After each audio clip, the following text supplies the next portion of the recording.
నమస్కారం. సాక్షాత్తు శ్రీ మహావిష్ణువే ఇల్లరికపు అల్లుడిగా వచ్చి కొలువైన క్షేత్రం కుంభకోణం. ఈ పుణ్యక్షేత్ర విశేషాలను ఇప్పుడు మన ఆర్ఎంకే టీవీ ద్వారా తెలుసుకుందాం. శ్రీ మహావిష్ణువు వైకుంఠం నుంచి తన రథంతో భూమిపై దిగి వెలసిన మహాపుణ్యక్షేత్రం కుంభకోణం. తమిళనాడులోని ఆలయాల నగరమైన కుంభకోణంలో శివకేశవులకు అనేక ఆలయాలు ఉన్నాయి. శేషశయనుడు స్వయంగా వెలసిన క్షేత్రం ఇదేనని ఆళ్వారుల గ్రంథాలు వెల్లడిస్తున్నాయి. తిరుపతి, శ్రీరంగం తర్వాత అంతటి మహాపుణ్యక్షేత్రం ఇదే. సారంగపాణిగా వెలసిన భక్త నందనుడు శయనిస్తూ వేలాది మంది భక్తులను ఆశీర్వదిస్తుంటారు. భృగు మహర్షి వైకుంఠానికి వచ్చిన సమయంలో తనను గమనించలేదన్న కోపంతో ఏకంగా వైకుంఠనాథుని ఛాతిపై కాలితో కొడతాడు. అయితే భక్త దయాళువు ఏమాత్రం ఆగ్రహం ప్రదర్శించకుండా అతిథి మర్యాదలు చేస్తాడు. శ్రీహరి వక్షస్థలాన్ని నిలయంగా చేసుకున్న శ్రీలక్ష్మి అమ్మవారు జరిగిన దానికి ఆగ్రహించి అమ్మవారు భూలోకానికి వెళ్ళిపోతారు. ఆమెను అన్వేషిస్తూ శ్రీ మహావిష్ణువు కూడా భూలోకానికి వెళ్ళిపోతాడు. అక్కడే తిరుమల కొండల్లో స్వయంభువుగా అవతరిస్తాడు. కొంతకాలం అనంతరం తన తప్పు మన్నించమని మహర్షి అమ్మవారిని వేడుకుంటాడు. తన కుమార్తెగా జన్మించాలని కోరుకుంటాడు. దీంతో అమ్మవారు భృగువును తపస్సు చేయమని ఆదేశిస్తుంది.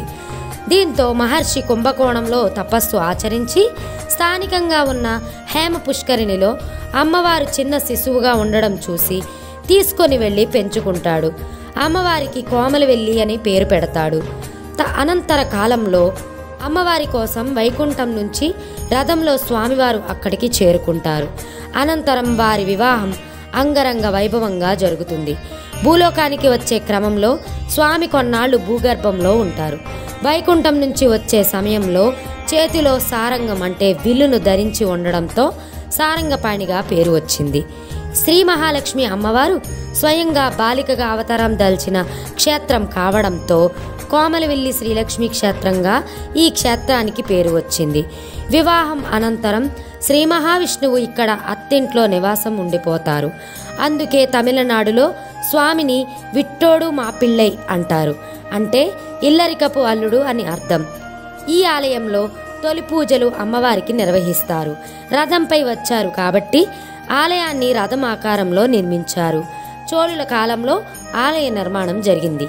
ప్రధాన గర్భాలయంలో స్వామి అమ్మవారి కోమలవెల్లితో కలిసి భక్తులకు దర్శనమిస్తుంటారు. ఈ ఆలయంలో భరతనాట్యంలోని 108 భంగిమలను ఆలయ గోడలపై చిత్రించారు. పంచరంగ క్షేత్రాలలో ఇది కూడా ఒకటి. ఇవన్నీ కావేరీ తీరంలో ఉంటాయి. శ్రీరంగపట్నం, శ్రీరంగం, అప్పలరంగం, పరిమళ రంగనాథుని ఆలయాల తర్వాత సారంగపాణి ఆలయం ఉంది. ఇక్కడ రథోత్సవం వైభవంగా జరుగుతుంది. చూశారు కదా, ఇలాంటి మరెన్నో పుణ్యక్షేత్ర విశేషాలతో, పురాణ గాథలతో మళ్ళీ కలుసుకుందాం.